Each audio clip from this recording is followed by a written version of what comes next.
Okay, so this is going to be a presentation about World War II.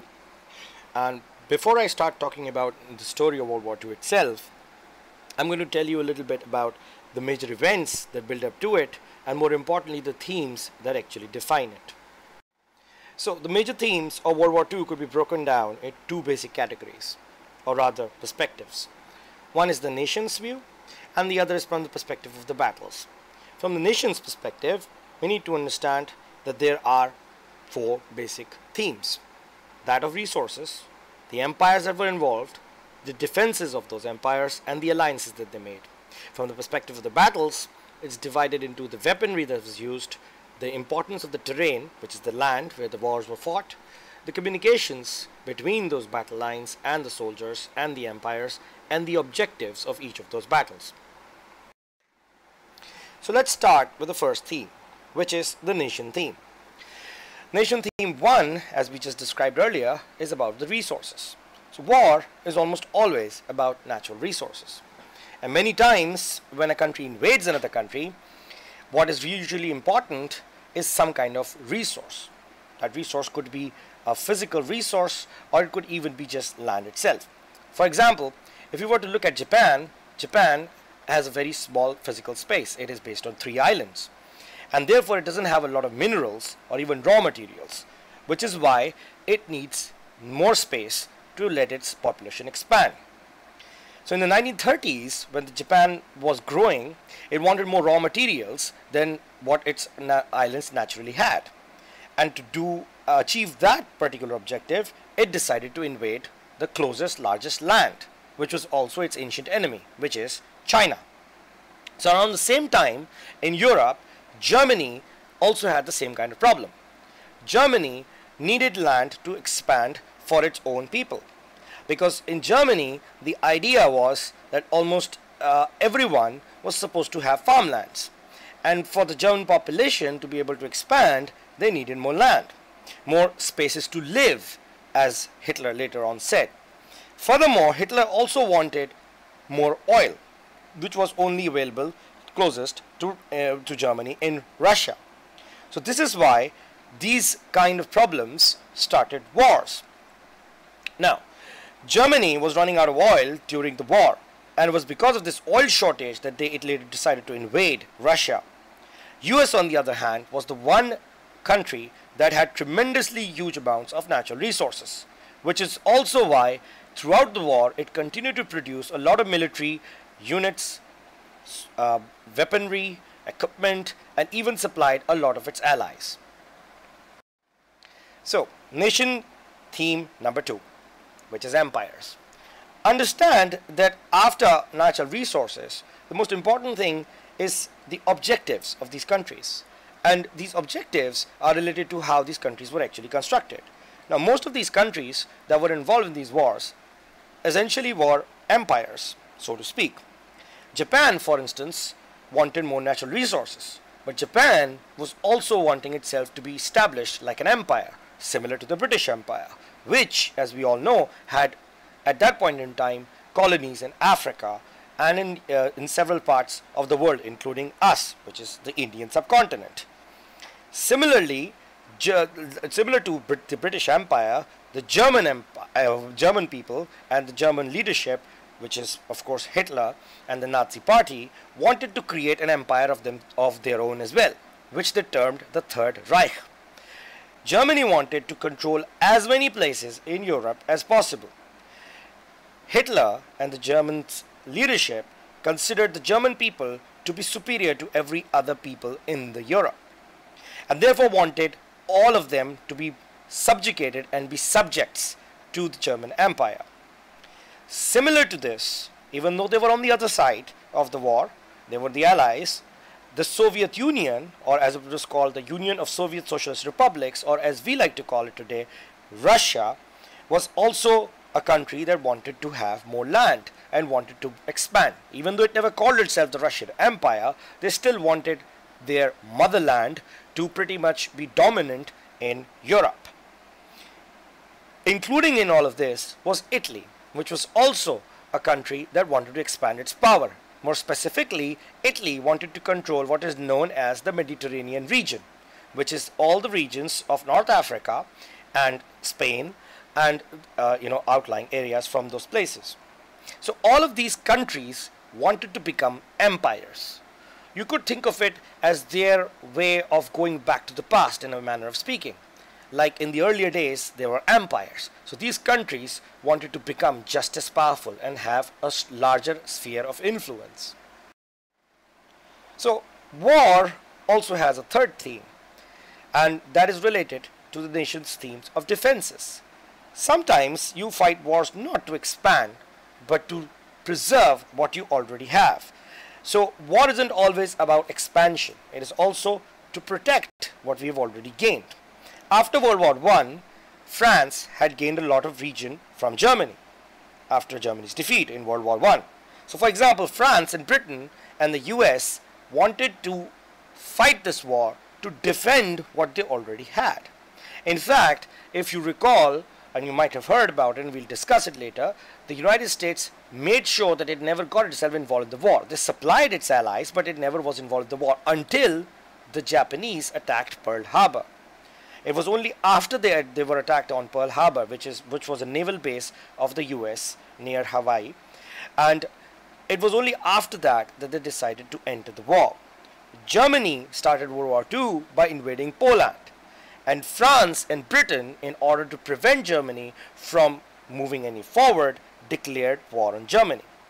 But the US still did not take part in it until the Pearl Harbor incident. This is also because the Americans already had suffered during World War I and afterwards of what is known as the Great Depression, which was a time of extreme difficulty.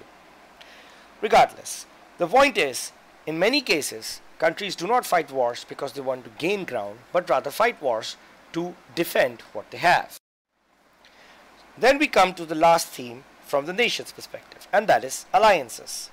We must understand that any wars that are fought cannot be fought alone, and several of these countries decided to have what are referred to as national alliances.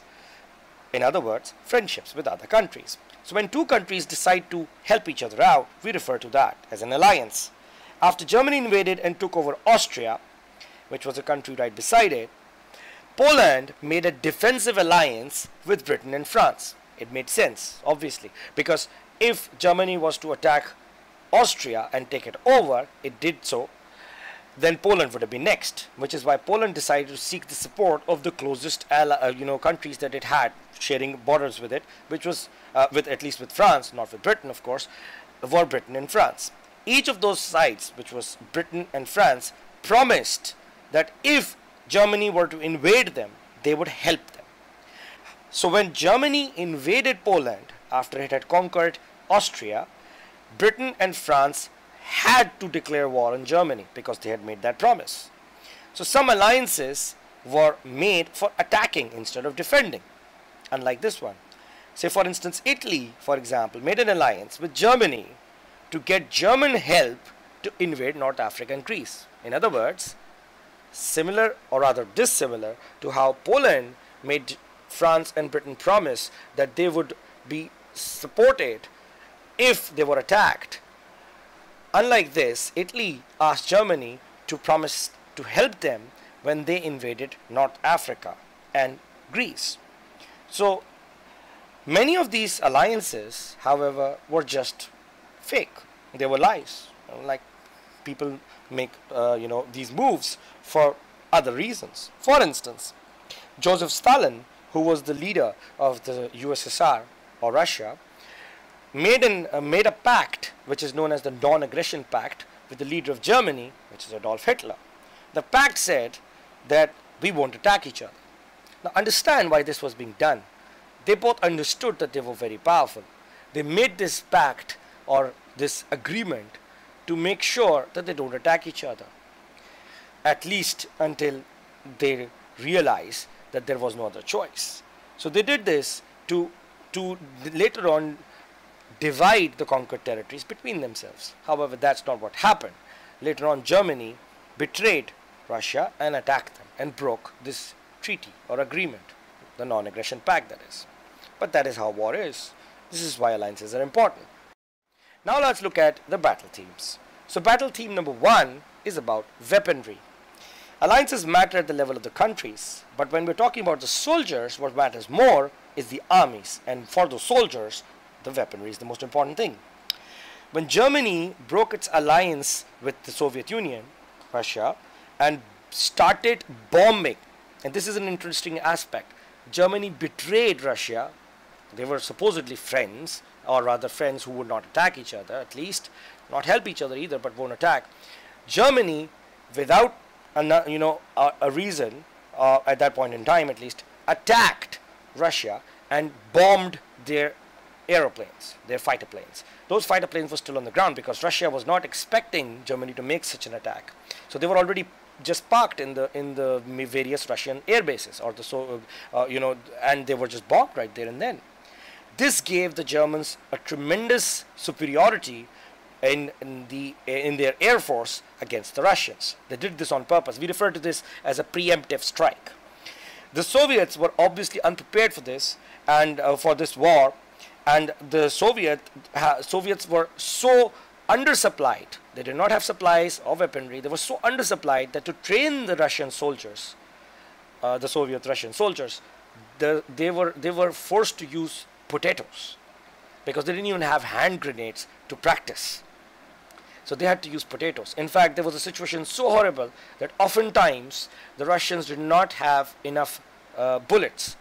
So a soldier would be given a rifle while the other one would be given some bullets and asked that if the person with the rifle died, take his bullets, and vice versa. That's how bad it actually was. Furthermore, the Germans were good at their equipment. They made some really fine weapons. So their rifles were more accurate than the Russian rifles. The only advantage that the Russians probably had on the Germans was the number of soldiers that they had. Anyways, let's move to our second theme, which is terrain. Understand that in any war, one of the most important things is the land where you fight. Understanding the land where you're fighting is extremely important. So even though you may have good weapons, if you do not understand the land where you're fighting, you may end up losing a lot of soldiers and even lose the battle and eventually the war. So the Germans, when they invaded Russia, did not realize the kind of difficulties they will have. More specifically, Russia is an extremely cold place. And when I say extremely cold, I mean really cold. And one of the reasons that the Germans lost against the Russians was because they were not prepared for the Russian winter. Their weapons were not designed to survive that kind of cold. Their uniforms were not designed to survive that kind of place. And most definitely, their soldiers were not trained for it. A little bit of tidbit of history. This is exactly how Napoleon lost in Russia, which was many years before this. Anyways, the Germans obviously did not realize this. Furthermore, the Germans and the Italians, when they did invade North Africa to fight against the British there and to try and conquer it, they did not understand something very important about Africa. Africa is a desert, and being a desert, it's very difficult to hide anywhere. There is no place to hide. It's an open ground with a lot of sand. And that is exactly why soldiers could not sneak up on each other or do surprise attacks. So it was very difficult. Compared to this, in a city, say perhaps in a city like Stalingrad, which was a place where in Russia where the major battle happened, or even various cities of France, where the city ruins themselves would be helpful for soldiers to hide in.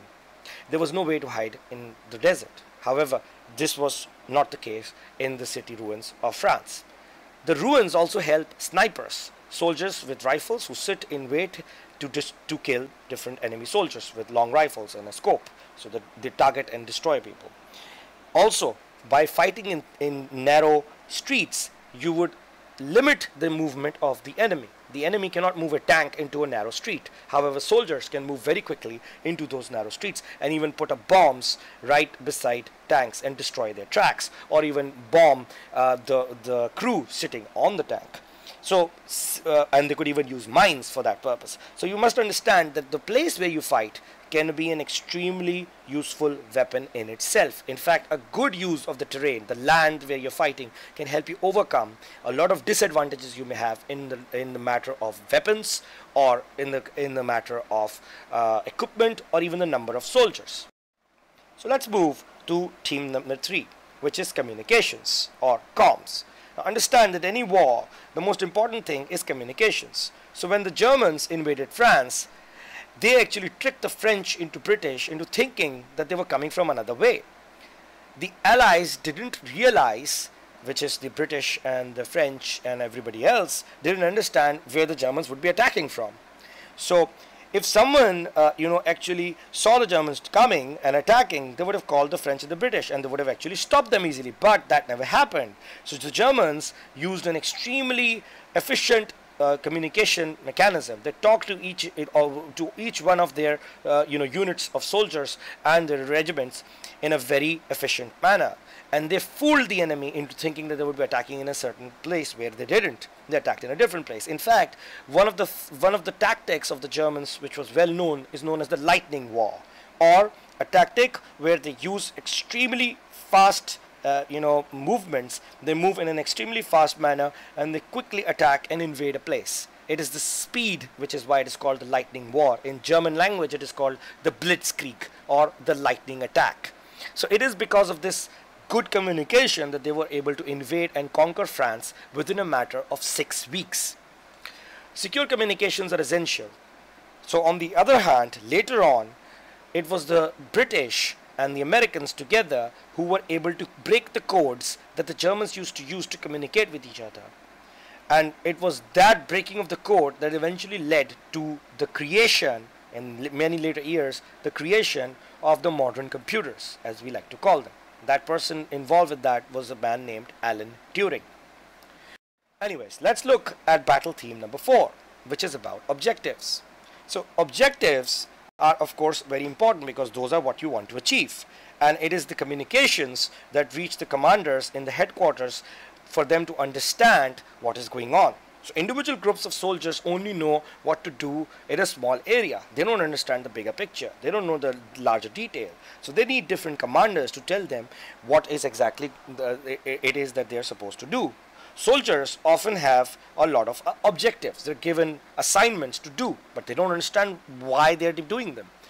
And it also happens that war is something, and battles are something which are very confusing and difficult. And it often happens that these objectives are updated, are changed, because the commanders at the headquarters make changes and pass them along through the communication lines to the soldiers. So this may happen quite a lot of times. For instance, they may be asked to go and conquer a certain area, or sit and wait for the enemy to arrive. And then suddenly they would be asked to move quickly to another city or to another town. So without good communications, these commanders of these various armies would not know what to do, and they would not be able to make better objectives. And without those good objectives or correct objectives, the soldiers wouldn't know what to do. So this is why communications are important. Now we'll start talking about the war itself. So Europe in the 1930s was actually a very complicated place when it comes to the kind of situation it was. So you need to understand that during the 1930s, and this is after the World War I, there were several people who were similar in their personalities and the way they were running it, yet they were different in their own ways as well. In Italy, there was a person named Mussolini. Now Mussolini was a dictator. It means that he did not believe in democracy. He wanted to conquer land, he wanted to be powerful, he wanted to be feared, rather than loved. On the other hand, if you look at Germany, it was the rise of power of a person named Adolf Hitler. And Adolf Hitler believed that the German people were superior to all other people. And he wanted to expand Germany, as we already talked about. Among all of these three people, the third one, who was the leader of the Soviet Union, or Russia, or USSR as we like to call it, was Joseph Stalin. Even though Adolf Hitler was an evil man and was quite crazy, if you ask anyone, really, it was Stalin who was known as to be very aggressive and extremely paranoid, to the point where he conducted an entire event called the Great Purge during the 1930s, the mid-1930s, where he killed millions of people who he considered to be his enemies. So Germany wanted to invade Poland, but Hitler knew that Stalin, the leader of the Russians, also wanted Poland. So he decided to sign a non-aggression treaty with Stalin and said, you know what, let's divide up Poland. You can have half of it, we'll have the other half. Let's not attack each other. because they both knew that they were very powerful and they both wanted the same kind of objective. Stalin wanted to conquer all of Europe as well, while so did Hitler. So Hitler said, let's just divide the whole thing up. You can have one half, I'll have the other. And this is why, once this treaty was signed in September of 1939, the actual World War II as we know it started. Now, the invasion of Poland, which is in this particular map that you can see on the screen, is called Polska in their own language, which is actually in blue. Now, Polska was between Germany and what is seen in pink here, Russia. Poland was in alliance with France and Britain that we've already talked about. So the Germans' lightning war, where they attack very quickly with a huge amount of soldiers and tanks and weaponry, was the reason why Poland was conquered very quickly, in a matter of days actually. France and Britain were unable to help Poland because they were trying to prepare their own defenses to fight against Germany. It was in this way, this blitzkrieg attack, that they were able to actually conquer several countries, Germany that is. They were able to conquer Poland in just 3 weeks, and they did the same thing to France later on in just a matter of 12 weeks. So France and Britain just couldn't even help Poland because Germany was just that fast in conquering Poland and several other smaller countries. Now let's move on to see how Germany invaded Belgium and France. Now in this map, Germany, which is shown in blue, invaded the remaining countries in Western Europe. So how did this happen? In spring of 1940, Germany attacked the French borders, on the western side. Now the French had built a huge strong defense line or border. Now that same border worked really well in World War I, but now the weapons had changed. There were a lot of tanks this time around, unlike World War I. So the French had not yet finished up building the defense line that is actually between France, and in orange you can see in this picture, or rather orange peach, is Belgium. So this particular part of the French border was not yet protected, and that is exactly what the British used. So in the May of 1940, the Germans first invaded Belgium, and the French and the British, known as the Allies, expected this. But they thought that the Germans would actually come through a specific point in Belgium. However, the Germans just sent them some troops, some of their troops, through a different route. And if you notice in the map, you will notice France is bordered by Belgium and a small little country in pink which says LUX or Lux, or the full form is Luxembourg. So the Germans sent a little bit of their force through Belgium just to show the French that this is where we will probably be attacking from. But that's not where they attacked from. They actually sent the larger part of their force through Luxembourg, and that's where they entered France. And the French did not expect this, because this was something that they were thinking that the Germans would go through Belgium, which they didn't, because the border between France and Belgium was unprotected, and it would have made sense for the Germans to actually go through that area. That's what the French expected, and that's why they asked the British to help them protect it. But that's not what the Germans did. This is how war works. So the Germans invaded through Luxembourg and attacked and conquered France in just about 12 weeks. Now let's move to the next phase of World War II. Then once the Germans were able to conquer France in 1940, they decided that the only place left was, well, the Great Britain. And they realized that this was the only place that they needed to be conquered for them to be able to declare that all of Europe was theirs, because Russia was already their ally. So the Germans needed to understand that there were only two ways to attack Britain, either by ship, by navy, or by air force. So Britain, being an island, was much well protected. So the Germans' original plan was to conquer Britain by sending, to conquer Britain was to first actually bomb it with airplanes and fighter planes, so that the ground forces wouldn't have to have a lot of resistance. So even though the Germans started bombing, that's what the Germans did. Germans sent their air force called the Luftwaffe, and it bombed British cities 24/7. For 8 months, they would keep on bombing their cities month after month, week after week. They would keep on bombing it. The British Air Force, however, was extremely efficient. They were really good, and they were able to fight off the Germans really well. And that is not something that Hitler had anticipated. He had thought that his Air Force was stronger and better. He was arrogant. He thought the German people are the most superior, remember? So The British, however, and their air force were able to counterfight and counterattack the Germans. More importantly, the anti-aircraft guns in Britain were able to destroy most of the German air force, and the German Luftwaffe was devastated. The Luftwaffe is the German air force. So the Battle of Britain, which is this entire battle of air forces between the British and the Germans, was won by the British. And this was extremely important because this led to a sort of a pause moment in the war, because the Germans couldn't invade Britain and they could not technically be rulers of the entirety of Europe. So let's move to the second stage, which is the invasion of Soviet Union. Now that the Germans realized that they could not conquer Britain, they decided, let's move to the other hand. And this is considered to be one of the greatest mistakes that Hitler made. However, Hitler's reasons for this was that he needed oil, and he needed the land and the resources that Russia had. So in the June of 1941, Adolf Hitler broke his agreement with Russia and decided to invade this country for the natural resources that we talked about earlier. So during this, by the way, this operation by the Germans is known as the Operation Barbarossa. So Hitler followed his strategy of trying to hit really fast, really quickly. The strategy, if you recall, called Blitzkrieg, sending a lot of soldiers very quickly. The communication lines were really good, so they didn't have to tell everyone everything, and they would attack. However, on the very first day, and we've already talked about it, they first destroyed all the aircrafts of the Russians that were already on ground. Over 2,000 of them were destroyed. The Russians had very few weaponry compared to the Germans. They also had very little, how shall we say, supplies of ammunition and stuff compared to the Germans, who were already fighting a war and therefore were producing more weapons. So it was very difficult for the Russians to resist. And during this time, the Russians tried to ask the remaining allies for help, which is the British, the US, Canada, Australia, all of those countries for help. So the Canadians also were fighting the war, by the way, with the Americans and the British. So they also asked, for a lot of help.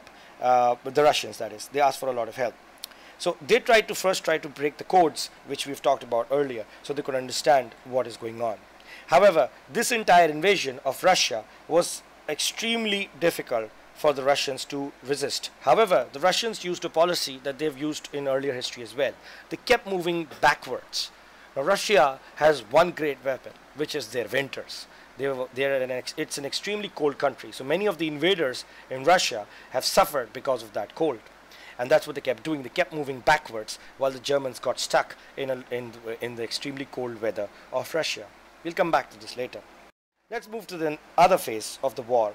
So during the same time, Italy and Italy's dictator Mussolini tried to make his own empire, and as you can see in the map, he wanted to conquer all of North Africa and Libya and Egypt and even various parts of Greece, Yugoslavia, Albania, Bulgaria, all of these countries. So Italy invaded the various British colonies of North Africa, and his purpose was to try and get more territory while Germany was fighting others. So during this time, it invaded Egypt and tried to defeat the British forces there. However, the British were extremely good there, and they were able to defend themselves, which is why the Italians, who should have actually been helping their allies, the Germans, actually asked the Germans for more help. So Adolf Hitler sent one of his greatest generals, Erwin Rommel, whose nickname was the Desert Fox, to help out the Italians in Africa. So Rommel actually did a really good job. He was able to actually defeat the British in several scenarios, in several places. However, by 1942, the British were able to counterattack and defeat most of Rommel's forces in a city called El Alamein. People say that one of the reasons that this happened was because Hitler refused to send any more reinforcements to his German forces in North Africa, because he was busy fighting with the Russians. So the British finally were able to defeat the Germans, not in El Alamein, but rather the city, the capital city of Tunisia, in Tunis. The country Tunisia, the capital city of Tunis was the last battle that was fought between the British and the Italians and their allies, the Germans, in this region, and the British won. So this was an important event as well. This is important to understand because Mussolini was supposedly an ally of the Germans. He should have actually been helping the Germans by keeping the rest of the allies busy. But instead of doing that, he wasted most of the time of the Germans by asking Germany for help, and even asking for their greatest general for their help. So this is why Italy was more of a problem for Germany than a good thing. So eventually the Italians were defeated, and Mussolini was actually forced out of office, and he was actually executed. Eventually Italy gave up the war and surrendered to the Allies, which left the Germans all alone to fight against everybody else in Europe. During this time, there was also a war going on in the Pacific or the Far East, which is through Japan. Now Japan had been emerging as an industrial power, but they did not have a lot of space. We talked about it. They did not have raw materials. So they wanted to do what the Europeans did, which is to conquer different other lands so that they could actually gain a lot of resources from those lands. And the closest country that had a lot of those lands and resources was China. So Japan declared that, similar to Germany, who wanted to create the Third Reich, the large German empire, the Japanese wanted to create an empire of their own, which they called the Greater East Asia Co-Prosperity Sphere. It's a long name. I'll repeat it again. It says they wanted to create a Greater East Asia Co-Prosperity Sphere. Now this was something obviously that the US did not want, they did not like. So since it established since it would have been detrimental to the US. So US said, we won't let you do this, and we won't let you do any trading either in this region, because remember, this is the Pacific Ocean, and the US has control over in this area as well. So once they did this, the Japanese weren't happy, and the Japanese decided that we would attack the US in a terribly strong fashion, which would force the US to no longer threaten us, and the US would probably stop bothering. They did this by attacking Pearl Harbor. Pearl Harbor is a naval base in the Pacific Ocean of the US. This attack happened on December the 7th in 1941. The idea of Japan was that they would invade this place, destroy most of the naval ships of the US, so that the US would let the Japanese do their trading and let the Japanese continue their war against China. However, this actually became much more worse for the Japanese, because when the Japanese actually attacked the Pearl Harbor's naval base, the US got really angry, and instead of actually backing down, they decided to enter the war, and they declared their war on Japan and Germany, and they decided to actively support and help out their allies, that is the British and the Russia and the remaining resistance forces in France. This probably is considered the second greatest mistake that led to the defeat of Japan and Germany in World War II, or as they are called, the Axis powers. So now the Allies had a big, really powerful ally, which is the US. So the US, the British, the Soviet Union, which is Russia, and French, resistance forces were all on one side, and the Japanese and the Germans were on the other side. But understand that there was a lot of land in between Japan and Germany, so they couldn't even help each other out much. So this became an extremely difficult situation for Germany. So Hitler thought that the invasion of Russia would probably not take more than a couple of weeks, to be precise just 6 weeks. However, that's not what happened. The Russians had advantages of terrain because they knew the place. It was very cold and they were trained to fight in that cold, but the Germans were not. They had a lot of resources in the form of food and crops, not in weaponry, and they had a huge population, lots of soldiers. In fact, they had a lot more soldiers compared to the Germans. So the Germans, instead of actually taking only 6 weeks to conquer Russia, spent over 3 years trying to conquer Russia. Even though many millions of Russians died during this war, it was still devastating to the Germans just as much. So the invasion did not go really well. So over 20 million Russians died, which is about 15% of their population during World War II. Compared to this, the US only lost about 400,000 people in World War II. So Russia lost over 50 times more than the American soldiers killed during the World War. However, the Russians fought really hard against the Germans. They fought in the cities, especially a city called Stalingrad. And that's what we are going to talk about next. The Battle of Stalingrad is known to be the bloodiest battle of World War II. It was during this battle that the Germans were defeated, and technically it was this battle that is considered to be the turning point of World War II. What happened was the Germans first destroyed almost all the buildings and bombed the city through their air force. Over 2 million people died in this particular battle for the city. The tanks would go around throughout the cities, they would patrol, and the Russians fought in the streets, they fought in the gutter lines, sewage lines. That's where they made their entire resistance. They would do what is referred to as guerrilla warfare, and by the end of this particular battle, over 2 million people were dead. However, it is a credit to the Russians that they were finally able to defeat the German army.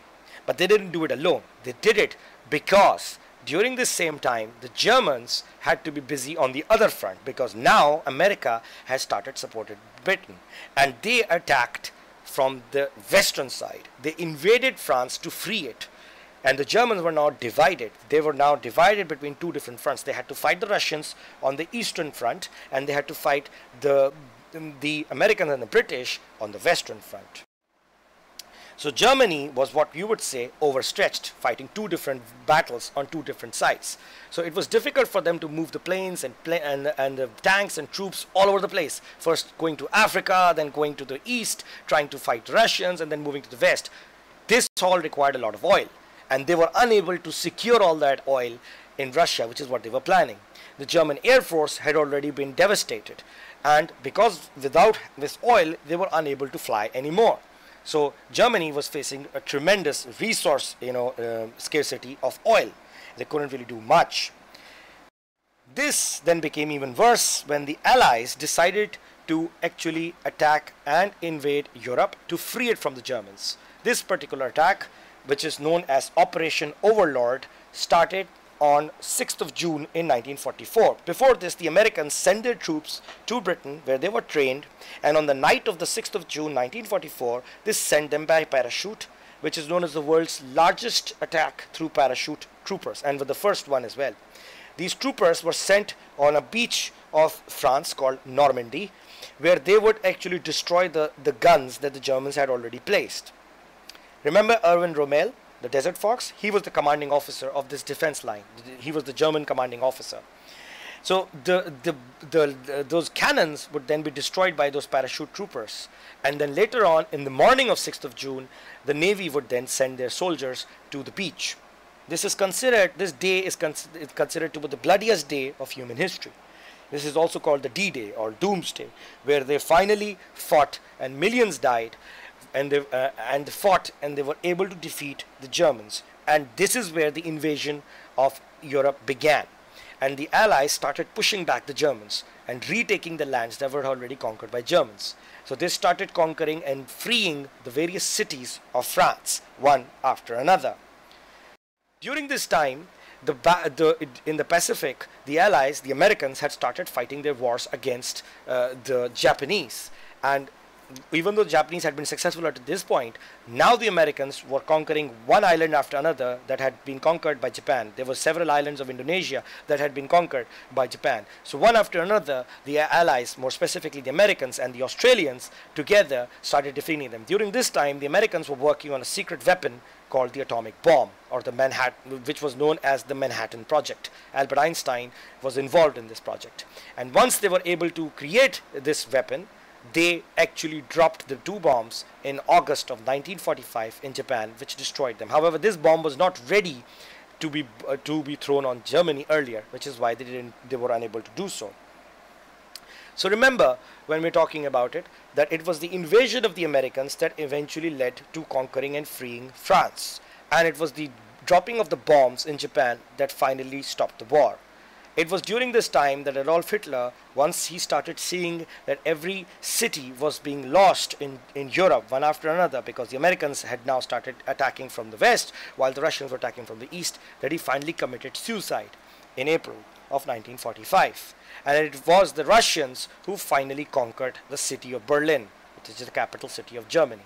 So in 1945 April, after the suicide of Adolf Hitler, Germany surrendered, and eventually after the dropping of the nuclear weapons, nuclear bombs, the Fat Boy and Little Man on Hiroshima and Nagasaki, the cities of Japan, Japan also surrendered. So this is how the World War ended. I hope this would be useful for you. Thank you.